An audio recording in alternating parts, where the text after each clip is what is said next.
Professor Zanquim, com a palavra na...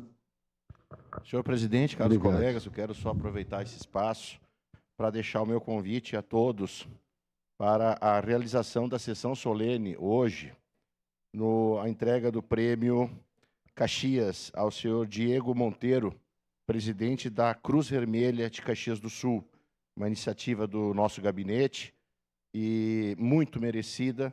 Será uma sessão solene muito bacana. Eu quero convidar a todos que possam se fazer presente, ainda mais nesse momento tão difícil que o nosso estado está passando, com enchentes, destruições. O vereador Bressan mostrou muito bem aí a situação que está, todos nós acompanhamos, mas muitas vezes a gente acompanha pela TV, pelo rádio, pelas mídias, e a Cruz Vermelha não, a Cruz Vermelha estava lá, né, e está sempre ao nosso lado.